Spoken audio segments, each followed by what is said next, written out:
News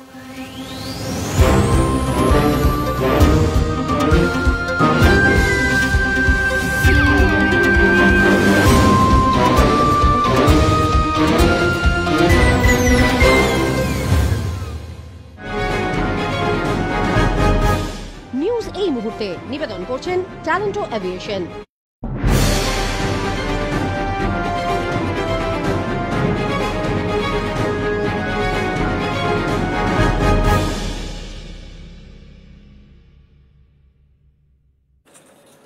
নমস্কার, আরোহী নিউজে সকলকে স্বাগত। আমি তনুশ্রী, শুরু করছি নিউজ এই মুহূর্তে। আর প্রথমেই যে গুরুত্বপূর্ণ খবরটির দিকে নজর রাখবো।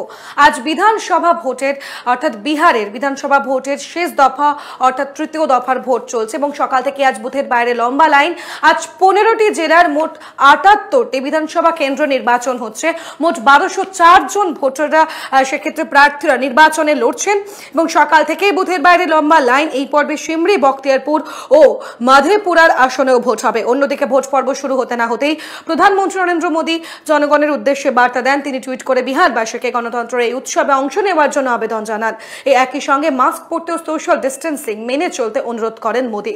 ফের একবার জানিয়ে রাখবো, বিহার বিধানসভা নির্বাচনের আজ তৃতীয় অর্থাৎ শেষ দফার ভোট চলছে। এই পর্যায়ে 15টি জেলার 78টি বিধানসভা কেন্দ্রের ভোটাররা ভোট দিচ্ছেন এবং প্রার্থী হিসেবে লড়ছেন মোট 1204 জন প্রার্থী। সকাল থেকেই ভোট উৎসবে অংশগ্রহণ নিচ্ছেন বিহারবাসীরা।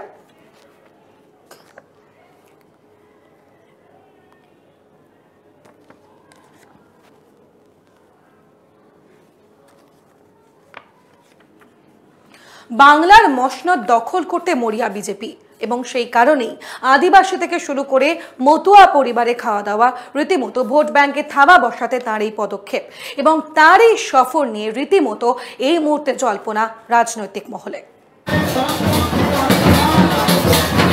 রাজ্য সফরের দ্বিতীয় তথা শেষ দিনে কার্যত নির্বাচনী দামামা বাজিয়ে দিলেন অমিত শাহ। যে কোনো দলছুটকেই বিজেপিতে স্বাগত স্পষ্ট করে দিলেন কেন্দ্রীয় স্বরাষ্ট্রমন্ত্রী। শুক্রবার সকালে নির্ধারিত সূচি মেনে দক্ষিণেশ্বরে ভবতারিণী মন্দিরে পুজো দিতে যান অমিত শাহ। ফুল প্রদীপ দিয়ে পুজো এবং আরতি সেরে বেরিয়ে এসেই আক্রমণ করেন রাজ্যের তৃণমূল সরকারকে।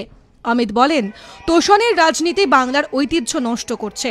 পাশাপাশি দক্ষিণেশ্বর মন্দিরের ভিজিটার্স বুকে লেখেন, মায়ের ডাকেই আজ মন্দিরে। এখান থেকেই নরেন্দ্রনাথ বিবেকানন্দ হয়েছিলেন। মায়ের দর্শন নতুন উৎসাহ ও চেতনা এনে দিল। बंगाल की महान भूमि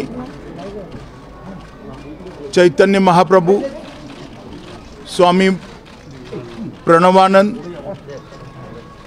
ठाकुर रामकृष्ण परमहंस,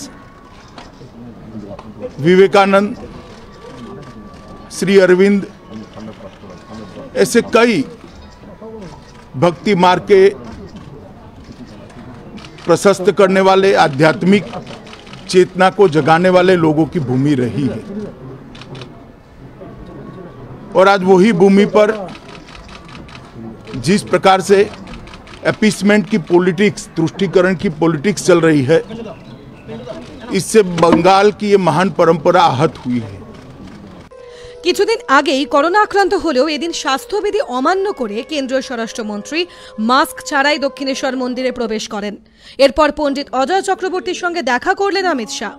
তাঁর সঙ্গীত প্রতিষ্ঠান শ্রুতিনন্দনে গিয়েছিলেন স্বরাষ্ট্রমন্ত্রী। তার জেরে আপ্লুত বিশিষ্ট সঙ্গীত শিল্পী। Amit ji is coming to meet a musician. I am grateful that a person of that stature has considered to visit Kolkata for the cause of music. Because I am a musician, I don't know anything other than music. আমাকে তো চেনেন, সেটি যথেষ্ট বুঝবার জন্য শুনবেন। আর কি করবো আমি তো জানি না, উনি বলবেন। আমি তো ইনভাইট করে ওনাকে আনবার সাহস নেই আমার, আমি আনছিও না, উনি আসছেন। কাজেই একজন গেস্ট, বিখ্যাত মানুষ আসছেন আমার কাছে। সেখান থেকে তিনি রওনা দেন ইজেডসিসির উদ্দেশ্যে। সেখানে দলের নেতা কর্মীদের সঙ্গে একাধিক বৈঠক সারেন শাহ। এদিনের বৈঠকে অমিত শাহ বলেন, মুখ্যমন্ত্রী কে হবেন তা নিয়ে আপনাদের ভাবার কারণ নেই। আমাদের লক্ষ্য সোনার বাংলা করা। সফরের প্রথম দিনে আদিবাসী পরিবারে আহার করেছিলেন অমিত শাহ। সফরের দ্বিতীয় দিনেও মতুয়া ভোট ব্যাংকে থাবা বসাতে নিউ টাউনের জগৎপুরের নবীন বিশ্বাসের বাড়িতে বাঙালি পদে মধ্যাহ্ন ভোজন সারলেন কেন্দ্রীয় স্বরাষ্ট্রমন্ত্রী। মেনুতে ছিল ভাত, রুটি, ছোলার ডাল, মুগের ডাল, পনির, বেগুন ভাজা, শুক্তো, চাটনি ও নলেন গুড়ের পায়েস। মাটির থালায় কলাপাতার উপরে খেতে দেওয়া হয় কেন্দ্রীয় স্বরাষ্ট্রমন্ত্রীকে। মতুয়া বাড়িতে আহার সেরে নিউটাউনে মতুয়া মন্দিরে পুজো দিতে যান তিনি। দুদিনের রাজ্য সফর শেষ করে দিল্লি ফিরে যাওয়ার আগে বিধানসভা নির্বাচনে 1 ইঞ্চিও জমি ছাড়তে নারাজ, তা স্পষ্ট বুঝিয়ে দিলেন অমিত শাহ। ব্যুরো রিপোর্ট, আরোহী নিউজ। এদিন নিউটাউনে বলা যায় একটা সভা করেন কেন্দ্রীয় স্বরাষ্ট্রমন্ত্রী এবং সেখানে উপস্থিত ছিলেন বিজেপির কর্মী সমর্থক থেকে শুরু করে বিজেপি নেতৃত্বরা, সেখানে উপস্থিত ছিলেন দিলীপ ঘোষ। সেই সভা থেকে মূলত ঠিক কি বললেন অমিত শাহ, শুনুন। तृणमूल सरकार और राज्य की मुख्यमंत्री अपेक्षाओं को पूर्ण करने में खरी नहीं हुई। वादे जो हुए वो खोखले साबित हुए और अपेक्षा निराशा में परिवर्तित हुई है। तृणमूल कांग्रेस और उसकी नेत्री ममता बनर्जी के हाथ में बंगाल की सत्ताओं के सूत्र बंगाल की जनता ने दिए हैं। मगर आज जब पीछे मुड़कर 10 साल के बाद देखते हैं तो मां, माटी और मानुष का नारा तुष्टीकरण, तानाशाही और टोलबाजी में परिवर्तित हो गया है। মতুয়া বাড়িতে অমিত শাহর আহার করাকে কটাক্ষ করলেন সিপিএম নেতা মোহাম্মদ সেলিম এবং পাশাপাশি তিনি এও জানান 26শে নভেম্বর ধর্মঘট রয়েছে সিপিএম এর। বিজেপির শীর্ষ নেতা তথা কেন্দ্রীয় স্বরাষ্ট্রমন্ত্রী অমিত শাহের রাজ্য সফরের দিনে ধর্মঘটের দিন ঘোষণা করল বামেরা। চলতি মাসের 26 তারিখে সাধারণ ধর্মঘটের ডাক সমস্ত শ্রমিক, কৃষক, ছাত্র, ট্রেড ইউনিয়নগুলির। সাংবাদিক সম্মেলন করে জানালেন সিপিএম পলিট ব্যুরোর নেতা মোহাম্মদ সেলিম। গত কয়েক মাস যাবৎ শ্রমজীবী মানুষ, শ্রমিক এবং কৃষক তার রাস্তায় দেশের বিভিন্ন প্রান্তে, তাদেরই সম্মিলিত প্রয়াস হবে 26শে নভেম্বর সাধারণ ধর্মঘটের মধ্য দিয়ে। সেখানে ক্ষেতমজুর, দিনমজুর, ছোট ব্যবসায়ী, দোকানদার, কর্মচারী, শিক্ষক, অধ্যাপক, ছাত্র, বেকার যুব, তারা সবাই সামিল হবে।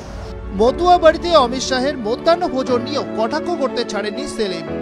নাটকীয় প্রদর্শনী বলে কটাক্ষ করেন তিনি। দেশের স্বরাষ্ট্রমন্ত্রী যখন দেশের মানুষ, অন্নহীন মানুষ অন্ন চাইছেন, তখন তিনি যা আগেও করেন, যেটা উনি ভালো পারেন, কার বাড়িতে গিয়ে খাচ্ছেন সেটা নিয়ে নাটকীয় প্রদর্শন বা প্রদর্শনীমূলক ভোজন। ভোটের আগে বামেদের ধর্মঘটের ডাককে গুরুত্বপূর্ণ বলেই মনে করছেন রাজনীতিবিদরা। ক্যামেরায় বুবাইয়ের সঙ্গে পিঙ্কি, আরোহী নিউজ, কলকাতা। আসছে পরের খবরে। আবারও কাজ করায় এক নার্সিংহোম। বেহালার এক নার্সিংহোমের বিরুদ্ধে অভিযোগ। মূলত সেই নার্সিংহোমের এক ডাক্তারের বিরুদ্ধে শ্লীলতাহানির অভিযোগ তোলে রোগীর পরিবার এবং মূলত যে অভিযোগ রয়েছে যে গত 2 তারিখ ভর্তি করা হয়েছিল এই রোগীকে এবং নিউমোনিয়া নিয়ে ভর্তি করা হয়েছিল, কিন্তু রোগীর ঠিকঠাক চিকিৎসা না হওয়ার জন্য রোগীর পরিবার লোকজন চাইছিল রোগীকে ট্রান্সফার করতে, কিন্তু হাসপাতাল কর্তৃপক্ষ কিছুতেই ছাড়তে চায়নি রোগীকে। তারপর রোগীর পরিবার সকালে হাসপাতালে এসে অপেক্ষা করে, কিন্তু রোগীকে ছাড়া হয় না। এরপরই শুরু হয় প্রতিবাদ। রোগীর পরিবারের তরফ থেকে জানাতে গেলে লোকজনের সঙ্গে বচসা বেঁধে যায় তাদের এবং তা হাতাহাতিতে গিয়ে দাঁড়ায়। রোগীর মেয়ে তখন ফোনে ভিডিও করতে গেলে ফোন কেড়ে নিয়ে তার উপর শ্লীলতাহানি করা হয়, এমনটাই অভিযোগ রয়েছে সেই নার্সিংহোমের এক ডাক্তারের বিরুদ্ধে। ওনারা কিছুতেই নানা রকম আমাদের কোর্স দেখাচ্ছে। কি বলছো? ওনারা বলছে যে কোভিড টেস্ট হয়েছে, কোভিড টেস্ট করা হয়েছে, সেই রিপোর্ট এখনো আসেনি। আমাদের কিন্তু প্রথম থেকে বলা হচ্ছে কোভিড টেস্ট এখানে হয়নি, ছাড়বে না বলে নানা রকম কোর্স দেখাচ্ছে। তারপরে কি হলো? তারপরে আমার হাজবেন্ড একটু টেম্পার হয়ে গিয়ে ডাক্তারকে বলেছে যে আপনারা ছাড়বেন কিনা বলুন। হ্যাঁ, এবার আপনি কেন এই কথা বলছেন? উনি তো বাড়ির লোক, ওনার কি বলার অধিকার নেই? তারপর কি হলো? হ্যাঁ, তারপরে ওনাকে আপনি বেরিয়ে যান। আমরা যখন 3:30টার সময় এসে বলি যে ডিসচার্জ করার প্রসেসটা শুরু করতে, তারপর থেকে বিভিন্নভাবে আমাদের হেনস্থা করা হয়। আমাদের বলা হয় আজকে হবে না, 3 দিন লাগবে ছাড়তে, এবং আরও অনেক কিছুভাবে আমাদের হেনস্থা করা হয়।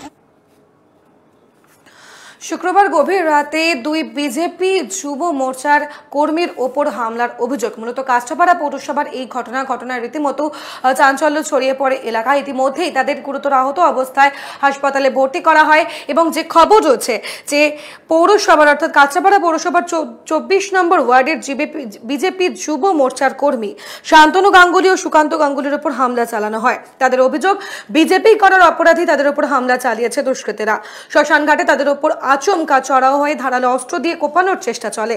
এরপরেই সেখানে উত্তেজনা ছড়িয়ে পড়ে এবং কল্যাণী জওহরলাল নেহেরু হাসপাতালে আহতদের নিয়ে যাওয়া হয়। ঘটনায় রাজনৈতিকভাবে উত্তপ্ত হয়ে ওঠে কাঁচাপাড়া। ঘটনা সম্পূর্ণ ভিত্তিহীন। বিজেপি নিজের গোষ্ঠীদ্বন্দ্ব চাপা দেওয়ার জন্য এমনটাই করেছেন, এমনটাই বলছে তৃণমূল।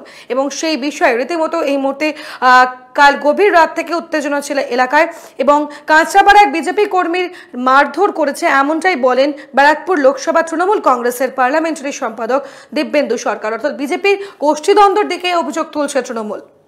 ঘটনা হয়েছে, আমার বন্ধুর বাবা মারা গেছে, আমরা শ্মশানে গেছি। তৃণমূলের দুষ্কৃতীরা আসলো হঠাৎ এসে প্রায় 20-22 জন এসে মারধর শুরু করলো। তৃণমূল কংগ্রেসের কেউ এর সঙ্গে জড়িত না, এটা বিজেপির গোষ্ঠীদ্বন্দ্ব।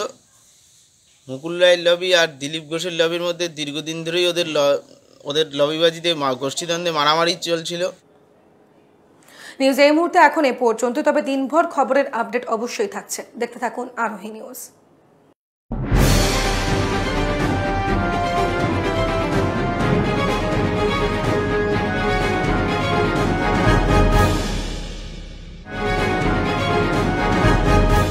নিউজ এই মুহূর্তে নিবেদন করলেন ট্যালেন্টো এভিয়েশন।